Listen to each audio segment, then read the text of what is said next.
Hello, everyone. Welcome to this week's episode of Press Start. I'm one of your hosts, David. And I'm Eric. We have more updates for you. So,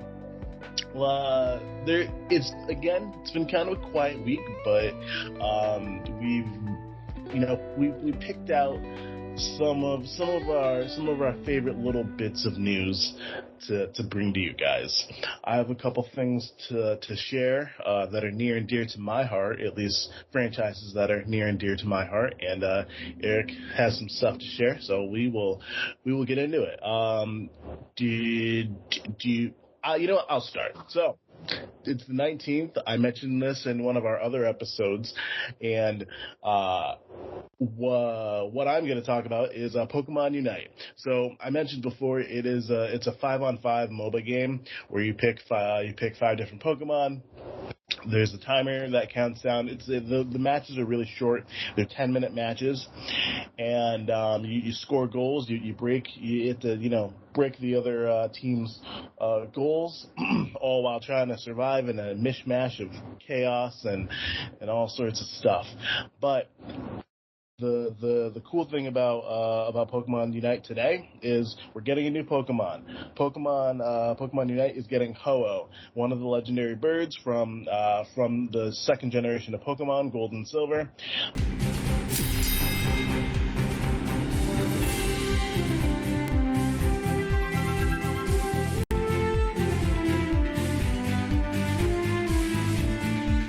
Ho-Oh was the mascot for Pokemon Gold, and personally one of my favorite Pokemon.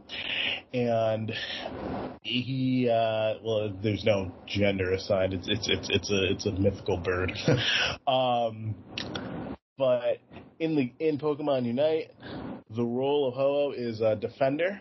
And from what I've seen online from footage, it's busted. It's busted. It is OP. It is overpowered, and I'm excited to play it. So you can get Ho-Oh one of two ways. You can go through an event, which makes you roll dice, and it's kind of like a Monopoly type thing where you partake in this event daily to get these coins in order to save up to get Ho-Oh. That's how you do it, quote unquote, for free. Well, not actually quote unquote, because that's how you do it for free. Or you can spend real money to get in-game currency in order to purchase the Pokemon, so you can have it right away. You could do that today if you really wanted to. I'm torn. I do really want this Pokemon. I'm not sure if I'm going to wait. I know it probably would be better if I did the event and waited, took my time, see how the game kind of feels with other people, playing the Pokemon and whatnot, and checking out the meta. But I don't know. I might bite the bullet. Is that how the game has introduced other legendary Pokemon before, by doing this kind of event where you can either go through it slowly or buy it straight out of the box, basically? Yep, that's exactly how. They've introduced several mythical and legendary Pokemon throughout the game. Quite notably, Mewtwo X and Mewtwo Y. Those are the Mega Evolution variants of the Pokemon. They have Mew in the game. That's one of the mythical Pokemon from Generation 1, as is Mewtwo. If you're a Pokemon fan, you know all this already. Then, who else is there? We have Zacian, who is the legendary Pokemon in Sword and Shield, respectively. He's the sword dog. And then, who else do we have? Urshifu. That's like a water bear. That's what they call it. Water bear. It's one of my favorite Unite YouTubers calls it that, and I think the community does too. But anyway, Urshifu, he was one of the DLC Pokemon in Sword and Shield. That's the post game. But yes, to answer your question, for each of these legendary Pokemon that are introduced to the game, you have a special event that you can go through. They aren't just added.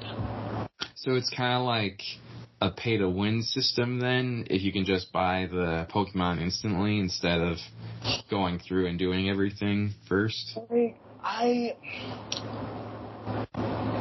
I don't want to necessarily say that it's pay to win, but I think that there is a little bit of that aspect. They do make constant tweaks to the game to make sure that every Pokemon is balanced, so it's not just Mewtwo dominating, and but that has happened in certain metas and certain seasons of the game. Like when Mewtwo X and Y were introduced, those were busted right out of the gate, and they had to make some big changes to level them out. But they also when they make changes, some other Pokemon that aren't legendary might become, a bit overpowered in the game as well. Like recently, I want to say last season, we had Tyranitar that wasn't doing so hot, and then they decided to buff him up a little bit, and then Tyranitar was just a beast. Another one was Gyarados. Gyarados kind of sucked for a while, actually, because as if you aren't familiar, Gyarados' pre-evolution is Magikarp, and Magikarp historically it sucks. It's crap Pokemon. Yeah, it's the worst Pokemon. Yeah, I love Magikarp, but it's kind of like the ugly duckling that turns into the swan, but in this case it's the fish that turns into literally a flying dragon. And it's pretty good within the game. So it's somewhat pay to win. If you're listening, correct me if I'm wrong. But they do make patches to balance everything out. And speaking of patches, there actually was a developer letter that was released yesterday, and one of the big announcements in that letter was that after the September update that's coming up this year, they're going to get rid of what's called EX Pokemon. And EX Pokemon are labeled, they're the legendaries. Like I mentioned, Mewtwo X, Mewtwo Y, Zacian. Mew actually isn't an EX Pokemon. I'm not really sure why. But Urshifu, I believe, is an EX Pokemon. Hello is an EX Pokemon, but they're getting rid of it because they're getting rid of it to bring more balance to the game, because when you play these Pokemon, they're legendary, so of course they're going to be better than your base Pokemon like Blastoise, Pikachu, Cramorant. Who else? Phalanx. Well, actually, Phalanx is pretty good. But, legendary, you wouldn't have that name, you wouldn't have that title if you were just kind of a dud of a Pokemon. So, but they're getting rid of it to bring more balance, because when you get to a certain level in Pokemon Unite, when you get hit masters and above that, then some of those Pokemon get banned. You aren't able to use them, and it kind of sucks. If you're a fan of Mewtwo, if you're like me, if you're a fan of Ho-Oh, then you don't get to use those in ranked battles, which kind of sucks. So the developers are saying, hey, after September, there's going to be some changes. No more EX Pokemon. There's still going to be, they announced that they're going to be doing monthly updates and monthly tweaks to keep everything balanced. And they honestly were pretty good about patches in the past. At least that from my perspective. It wasn't an every month kind of a thing. It was maybe every couple months. But these are really good things. These are really good things, and I'm excited to see what's going to happen and how the meta will change going forward post-September. They also announced that they're going to be continuing to bring new Pokemon to the game. There's over 60 playable Pokemon right now, and it's just going to keep growing. So I'm very excited to see where this game goes. Yeah, it's always good when they're making sure the meta of the game isn't going to be skewed to people that own more of the powerful elements, because it's especially when stuff features in a game can just be bought, and you can instantly become one of the more powerful players in a match, it's always good to make sure the games stay relatively balanced, because an unbalanced game will basically ensure the game won't be fun or won't be active for too much longer.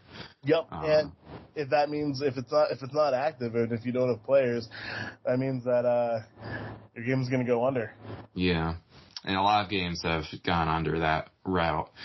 So good on Nintendo for making sure the game stays balanced, at least for a little while. Mm. For sure. So Eric, what about you? So keeping with the Nintendo theme for a bit, last week, I believe, we talked about the recent Nintendo game announcement of Emio. And that was a pretty mysterious and creepy game announcement. People weren't sure what it was about. All that we knew that there was a creepy smiling man wearing a paper bag on his face. There was a lot of speculation going around on what the game was. It was one of Nintendo's most recent M-rated published games in recent memory. But Nintendo this week recently announced pretty much all the details of Emio. And the game is officially titled Emio The Smiling Man, Famicom Detective Club.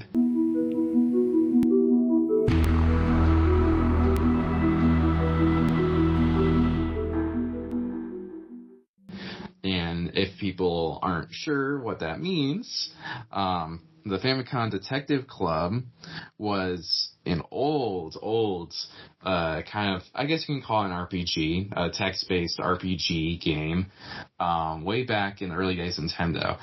This game actually is the third entry and the newest entry in the Famicom Detective Club series in over 35 years. Oh.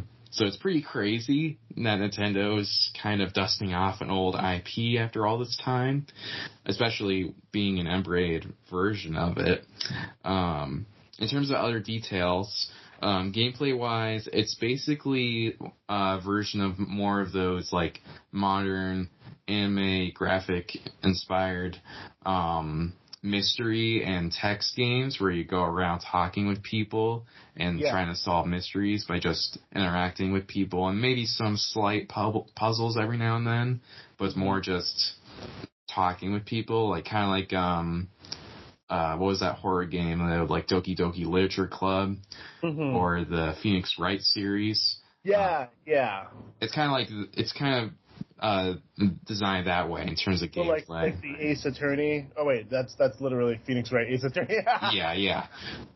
Pretty much like that game. At least that's what it looks like from the trailers they released. In terms of story, it's basically about you play as a private investigator for the Utsugi Detective Agency, and you're tasked with solving a series of mysterious deaths that have occurred on these school children, basically. Older, high school children, I should say, where basically these people have been murdered and then they have their faces covered with paper bags with smiley faces on it. And it's kind of been like an urban legend of the smiling man going after victims. So yeah, and also they announced that the game is coming out on August 29th through Nintendo Switch. So it's a pretty big turnout. I feel like a lot of people were kind of disappointed because of how much of a difference, at least in graphical style, there was between the Emio teaser trailer to the actual game details. Really? Because a lot of people were expecting it to be more maybe third person. I know some people were talking about it maybe being more similar to Silent Hill or PT, which was a Silent Hill playable trailer back in the day, based on the graphical elements of the teaser trailer. So a lot of people were like, oh. And also, most modern Nintendo fans have no connection to the Famicom Detective Club series. Yeah. I'm not sure if the two other games are available on Nintendo Switch currently, but I would hope they would release the other two just so that they can get maybe old fans back to playing and have new fans who are become interested in Emio try out the old games. So it'll be interesting to see the overall response to Emio once it's released at the end of August. So, I looked this up, and Wikipedia says that Nintendo revisited the series on the Super Famicom, the Famicom Detective Club. Nintendo revisited the series on the Super Famicom with the remake of The Girl Who Stands Behind and an episodic Stellaview broadcast featuring a new story. BS Tensei Club, Yukini Kiyotakayo, or Kako. Forgive me if I butchered that. And yes, so they re-released they released new remakes of The Missing Heir and The Girl Who Stands Behind for Nintendo Switch. So that's good. Yeah, so some of these games are on Nintendo Switch. So as you said, fans can get excited about this. There are definitely fans for this, and they can, get in, someone who's looking to get into this style of game, can go back, play those, and then get excited for this new one that's coming out soon. Yeah, I mean, it'll be interesting to see, how new players react to it. I mean, given all of the popularity around Phoenix Wright and the Doki Doki Literature Club and other, text-based games like that, I imagine Emio will do pretty successful. Right now, I believe Nintendo listed it, I believe it's around $40, $50, around that price tag. Oh. And knowing Nintendo, it probably will stay at that price forever. So it'll be interesting to see how well it does in terms of sales, because I imagine if it doesn't do well with sales, let alone critically, Nintendo will be like, all right, I guess no more M-rated games for us. So I don't see that happening. Personally, I don't see that happening. I still see them putting out some, M-rated games. For sure. So next, I would like to bring this show that, let me see. I believe it was a few days ago that the Justice League Crisis on Infinite Earths Part 3 was released. And the big thing about this is that not only it's an animated film. It adapts the Justice League Crisis on Infinite Earths, the comic, into the animated movies. The big thing about this is that this movie it features the final lines of beloved voice actor Kevin Conroy voicing Batman, and we spoke about Batman in one of our episodes. Excuse me. But in this movie, Kevin Conroy is voicing Batman from Batman the Animated Series. Personally, one of my all-time favorite Batman. That's the Batman that I grew up watching, and have very much reverence for. And it's final lines as Batman. The big thing about this is that everyone thought, so Kevin Conroy unfortunately passed away a few years ago in 2022. We kind of thought that his last lines were in in the game Suicide Squad Killed the Justice League, but since his passing, we found more information, and just he was involved with many projects, so we were thinking oh, that's not the last time he's going to be Batman, because that game it's not good. It's not doing well. I've played it, but from what I've seen and from what I've heard, that game it's really not good. It was delayed multiple times, and I believe that they actually just had another delay.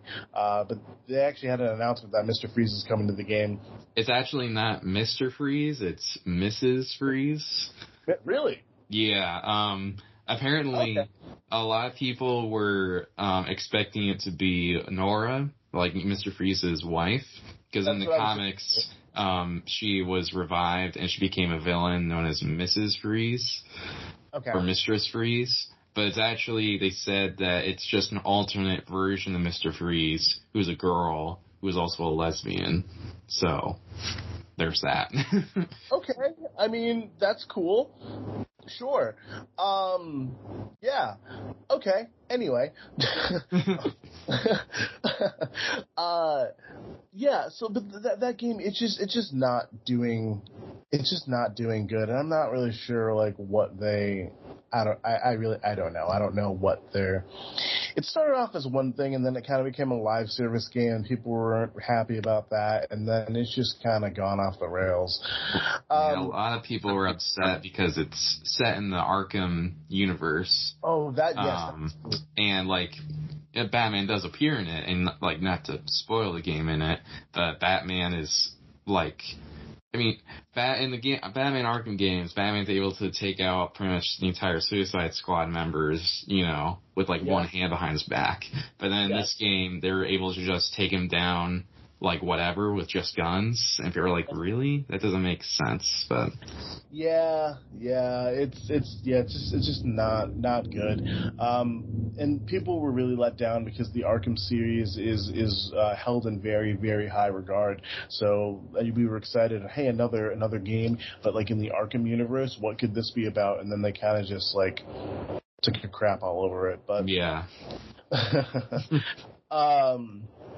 But the bittersweet news is that with Justice League Crisis on Infinite Earths, all the that universe is, and I'm doing air quotes for those listening, those universes were quote unquote erased, like the animated universe, the Justice League universe, and all that, because I guess that they were quote unquote mistakes. To me, like they still exist in whatever continuity you want. This is just a story, whatever it is. Anyway, the big point that I'm trying to make is that Batman and the Joker were fighting on the rooftops of Gotham. I'm reading this from Kotaku.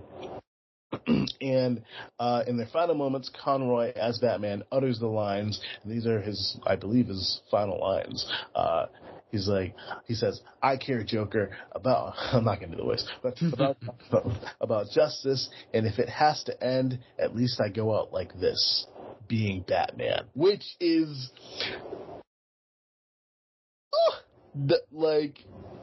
wow. I care, Joker. About Gotham. About justice. And if it has to end, at least I go out like this, being Batman. Wow. Yeah, it's a great line to go out on for Kevin Conroy. It's a great line, and just knowing that that's his last performance, just returning to that role, which is just so iconic. And just when people think of Batman, you get, of course, Michael Keaton, you get Christian Bale, and then Kevin Conroy is also thrown into the mix. Sure, he didn't do a live-action Batman, but... Well, he actually did in the CW show. Oh, you're right. On Batwoman during their Crisis on Infinite Earths event. Yes. I forgot about that. Yeah, you're absolutely right. But, and he is up there as one of the greats, as held in the highest regard, up there with Bale and Keaton, yes. And honestly, I'm also throwing Patton in there as well. Like I loved the Batman. It was amazing. So that's his final lines as Batman. Mark Hamill is credited as the Joker in the credits. I did listen to it, and I don't believe it's not him. Yeah, it doesn't sound like Mark Hamill. It's not. Which is funny though, because like they just add the Joker to the Multiverses game, and that's clearly Mark Hamill's Joker. Mm-hmm. So actually, Kevin Conroy, I believe, is also in that as well. Right, but he was like added when the game first launched. Like his Batman was one of the like base characters, I guess you can say. Yeah. But yeah, I mean, it didn't really sound like Mark Hamill, although maybe it was like kind of a rushed thing, because I don't think any of the other original like DC animated universe characters appear in the rest of that movie or the parts of the Crisis on Infinite Earths. They don't.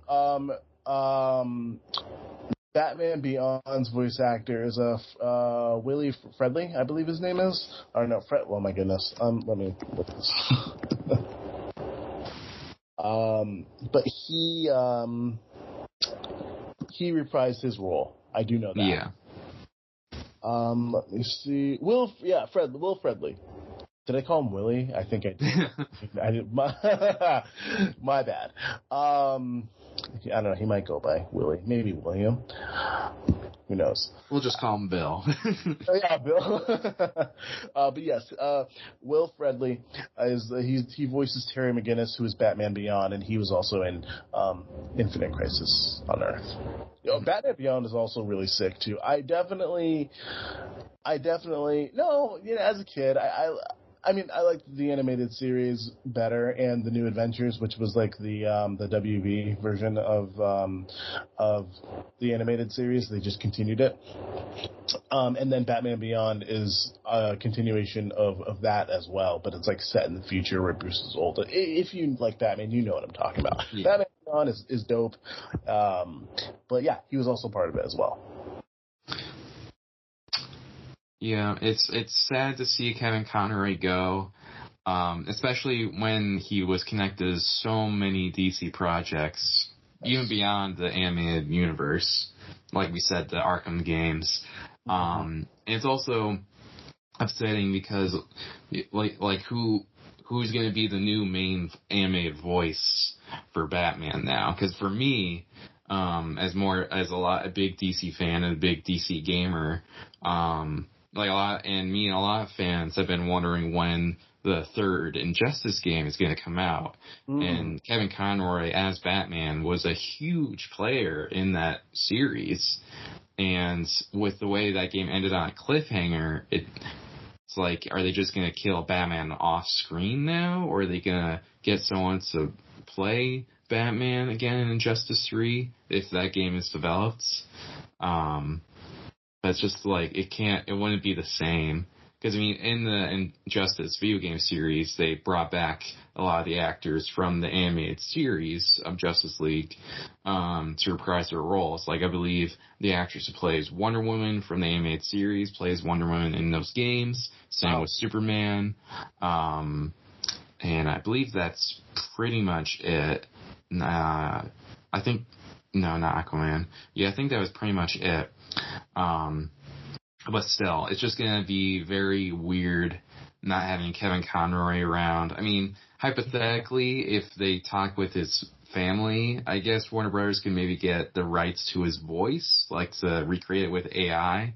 I don't know how I feel about that, though. I kind of feel like I don't think that. Personally, I wouldn't want that. That's not something that I would want. I know, we obviously if we're fans, like we miss him, and of course, condolences to his family. Of course, like, they miss him as well. Yeah. But I think, once someone has passed, I think that you should kind of leave it at that. Yeah, I mean, with other actors like James Earl Jones, who people most famously know as the voice of Darth Vader. Yep. He's already given his voice rights to Disney for when he passes, for them to reuse his voice and create new, basically, AI-generated voice lines for Darth Vader and later content. See, and that, but to me, that is a little different. Mm-hmm. Because to me, like I feel like, hasn't this been like a thing for years? Like even when people were like kind of rumbling about that, didn't he like already kind of do that? I figured that was like a given, Not really.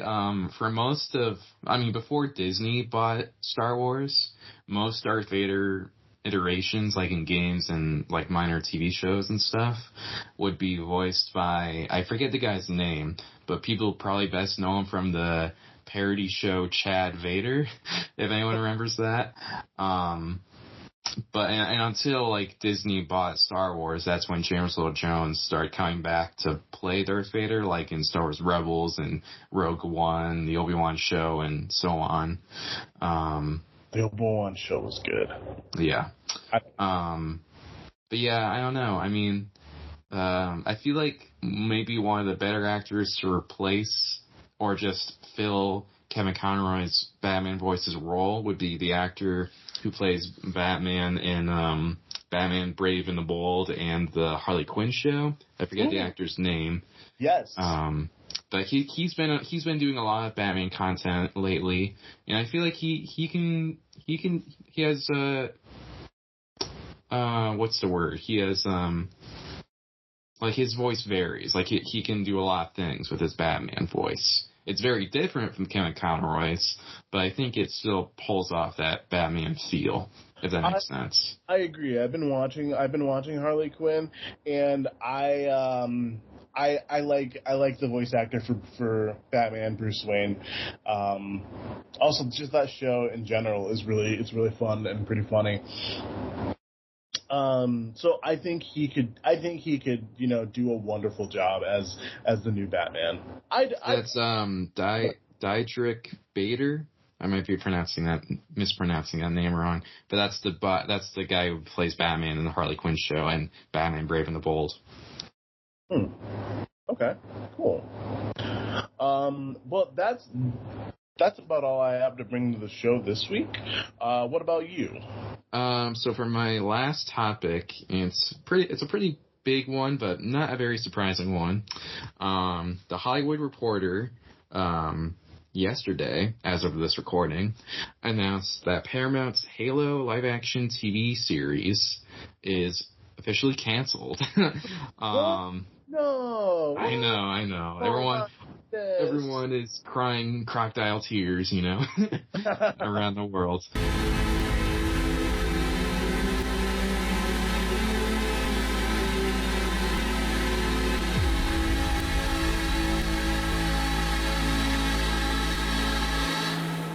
And basically, according to the Hollywood Reporter, Paramount released a statement saying, quote, "We are extremely proud of this ambitious series and would like to thank our partners at Xbox, 343 Industries, and Amblin Television, along with showrunner and executive producer David Weiner, and his fellow executive producers, the entire cast led by Pablo Schreiber, as Master Chief, and the amazing crew for all their outstanding work. We wish everyone the best going forward." And they basically said that they didn't give a reason as to why the show is being canceled, although people can probably surmise it's because of all the low ratings and probably the low viewings as well. And they also said that Amblin, Xbox, and 343 were shopping around to other streaming sites to get the series continued, but not on Paramount Plus. So that's kind of interesting. I'm going to go on record to say I hope it doesn't. Yeah, I mean, for the most part, ever since, the Halo show has a long and frustrating history. It was originally first announced all the way back in 2012 with Steven Spielberg heading the project. Of course, it did not turn out to be that project. It was rewritten and tossed around all over the place. And by the time it released in 2022 on Paramount, fans were excited. The set design, the costume design, the audio design, it looked exactly like the Halo games and how they should look. People were excited. And then the first episode came out, and people were like, oh no. Because it just, while it is set in a separate universe from the Halo books and games, it was just not Halo whatsoever. It constantly, like, sure, it's set in a different universe, but it still had to, like, be Halo, if that makes sense. But the show constantly basically shot itself in the foot every chance it got. Like, in Halo, Master Chief, he's the protagonist for the show, for one thing. But in the games and the books, Master Chief is more of a reserved character, like, speak softly but carry a big stick kind of guy. But he's also a very compassionate and understanding guy, because in the games he was more to be like a player character, whereas, like, he would talk, but he would only speak a little bit in order for players to, like, see themselves in that character. Yeah, he was meant to be, like, when you play Halo, basically, like, you are meant to be Master Chief. They want, like, he is a character, but it's meant to be, like, that kind of power fantasy thing where, like, you are in the shoes of the player, for sure. So, but yeah, and in the show, they characterized Master Chief as basically a man-child a lot of times. And for one, he took off his helmet in the first episode, which is like heresy in the games. That's like, what are you doing? Yeah. I mean, sure, he's shown his face in a legendary ending before, but it was only his eyes, so you don't really see much of that. And then there were so many other things that just didn't make sense, like the Covenant were always depicted as being entirely evil, whereas in the games and books, they had more nuance, where they're like, oh, maybe we shouldn't be attacking humans. And, like, there was that infamous sex scene between Master Chief and the Covenant spy, which was just... Wait, was that in the show? That was in the show. I've never seen the show. Since the show came out and since I heard it was doing really poorly, I didn't want to check it out. I'm also not... I dipped out of Halo after I sold my Xbox. I was like, I'm not gonna go back to this. Personally, I don't know.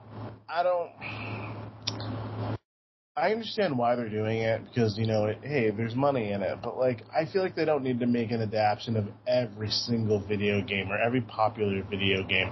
Fallout is the exception. You know why? Because that series is doing well, and they're actually following the source material. Yes. But even with that, I feel like, like, it's cool, but, like, was there a reason? Like, I don't know. I never, at least... Maybe I'm not hanging out online in the spaces where people are clamoring for stuff like this, but I don't think I'm seeing people who are like, yeah, we need, X, Y, and Z, show, movie, franchise of, like, whatever. Like, aren't they making, like, a Gears of War show? Well, there are rumors. I think they're developing a Gears of War show for Netflix, I believe. And they were also developing a show, Horizon Zero Dawn on Netflix, but that recently got canceled as well.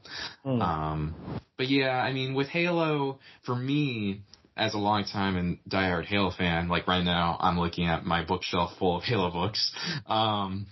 For me, I always thought it was weird for them to shoot Master Chief as the show's protagonist, because, as I mentioned before, he was never really, like, yeah, he had a character, but he's not someone he's not a character where you should make him have a sex scene in, you know what I mean?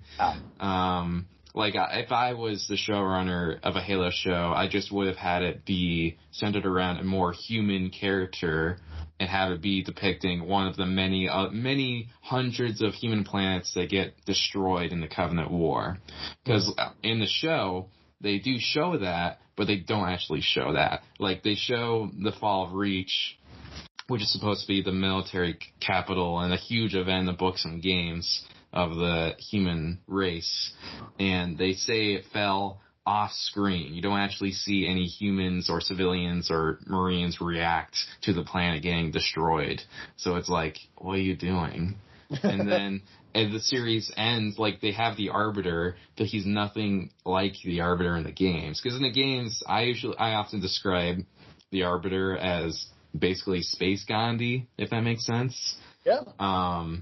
But in the show, he's just this like team killing maniac arbiter, and then they kill him off in the end of the second season, just as they get to the Halo rings. And then the season ends with season 2 with Master Chief getting onto the Halo ring, encountering what looks to be 343 Guilty Spark, and then it ends. And it's like, okay. So, I mean, I imagine 343 and Xbox just want to get a third season made so they can finish that story.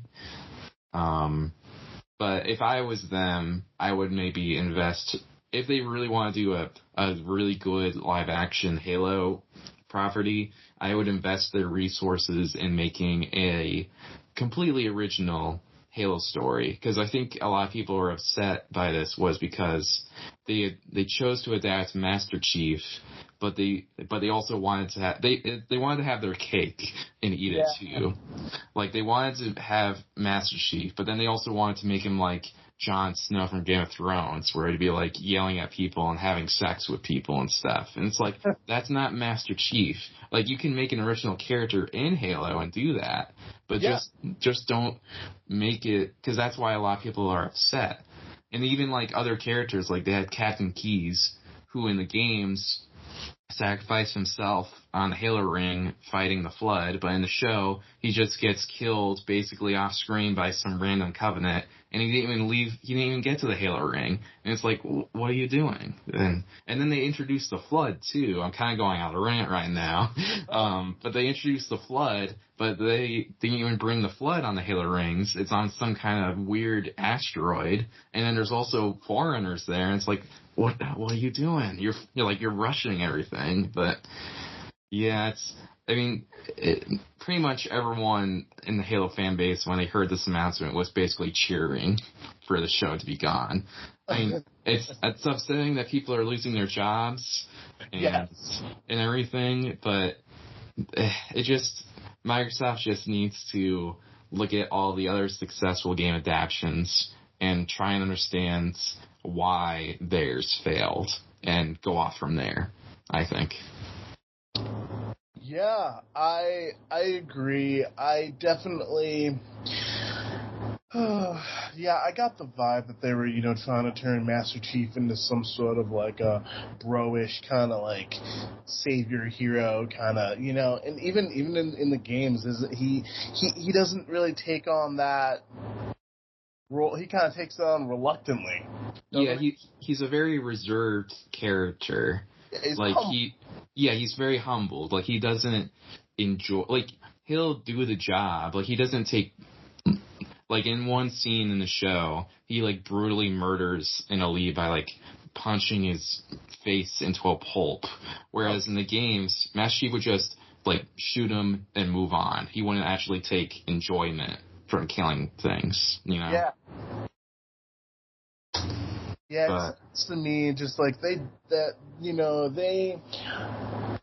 I think they had good intentions in the start, but it just sounds to me like they just really didn't understand the character.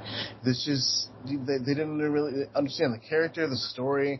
I think it was people who thought that, people won't notice, we can produce this for a mass amount of people, and sure, we might get some backlash from the nerds, but they won't really care. But guess who your show is going to appeal to? Yeah.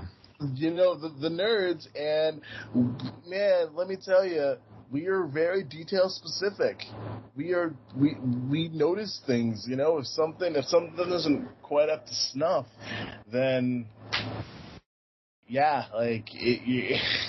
Yeah, I mean, going off of that, like, with little details, it was also especially annoying because, like, Halo is set 500 years in the future and everything, but in the show, they still have people using AK-47s in, like, sedan trucks and stuff.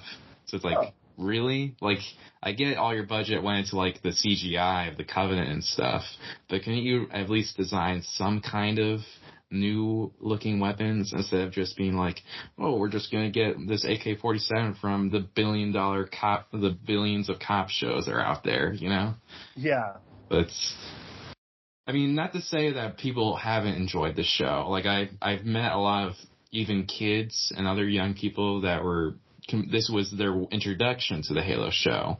Yeah. And that's probably the best thing people can say about the show is it got people interested in the Halo franchise. Yes. And I guess for them, it's kind of sad to see their show canceled, especially on a cliffhanger.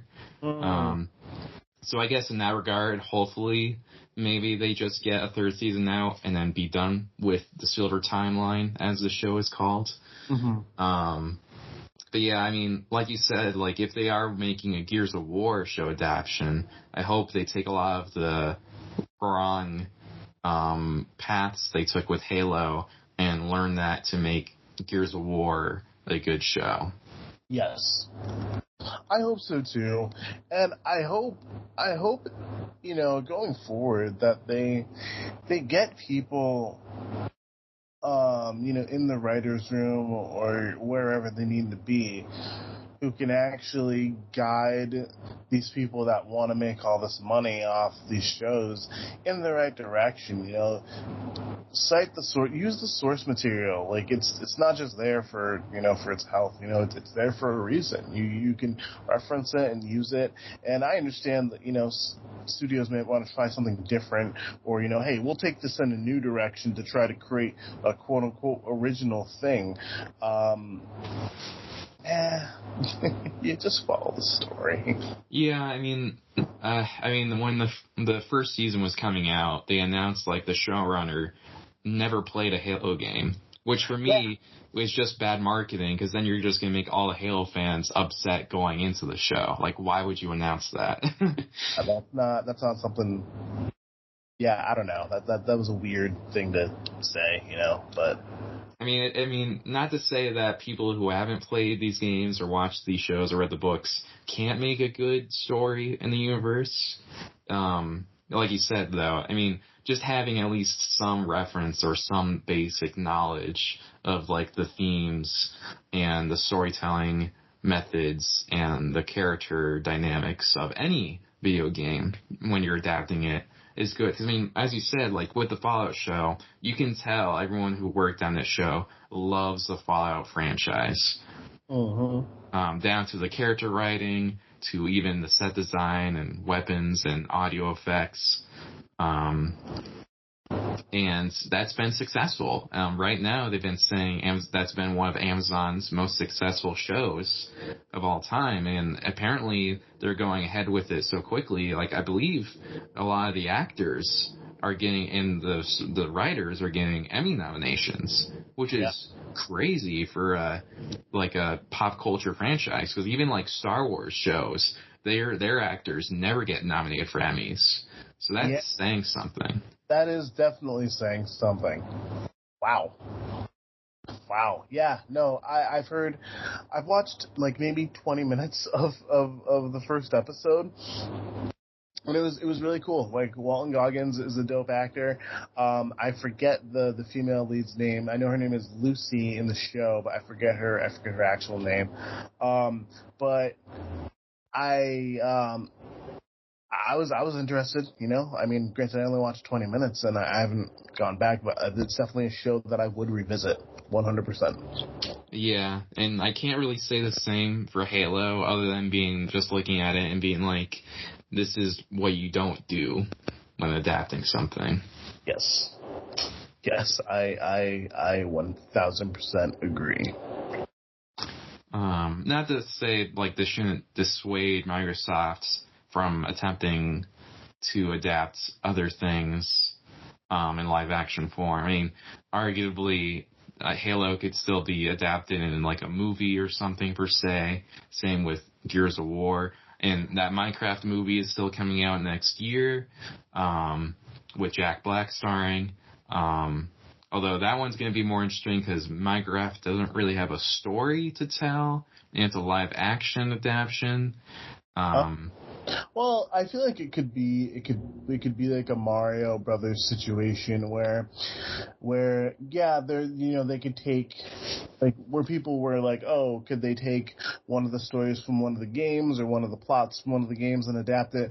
Or they could kind of do a weird mishmash of, like, at least, like, references to different things. Like, they had the big Mario Kart reference and stuff and yada yada. Or, like, kind of come up with their own somewhat original, like, light story. And I could see that happening. I think that could work.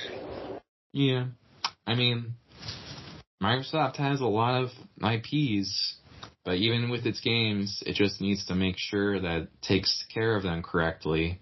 Otherwise, they'll just upset fans, and they'll be upset with low sale numbers, just like with the Halo show, because I feel like it had low views and low ratings. But it'll be interesting to see. I mean, I could see maybe Max picking up the Halo show for one season. Maybe Prime. Prime might be interested in it, especially with the success of Fallout. It might be trying to adapt other things. Although, if Halo does go to Max, it'd be kind of interesting how it would compete against PlayStation's headline video game adaptation with The Last of Us show, which is also another great adaptation, although The Last of Us game was pretty much just a movie and a show on its own already, so that was kind of easy to adapt. Yeah. But it'll be interesting to see how Microsoft deals with its other adaptations. I mean, for recent years, my video game adaptations have been doing pretty well, I would say. Like, the Detective Pikachu movie was fun. The Mario movie, as you said before, was great. Fallout has been good. The Uncharted movie was alright. Last of Us is good. And yeah, so we'll just have to see going forward. Yeah, exactly. We'll have to see. Well, that's all I have to bring to the show. What about you? Any last words? Or should we kind of wrap up? I mean, that's pretty much it. I guess start watching the Halo show before it's taken off, I guess. Just for morbid curiosity, I guess. Exactly. Yeah. Morbid curiosity. I'm sure it's all right, but I mean, it looks good, but everything, the writing and the characters, like, I'll say this: the Neshti's armor and the weapons look amazing. That's the only gift I'll say. All right. Well, with that, we look forward to chatting with you guys next week. This is I don't know why I'm doing this, but this is the thanks for listening, guys. Yeah, I'll talk to you guys next week. All right, bye.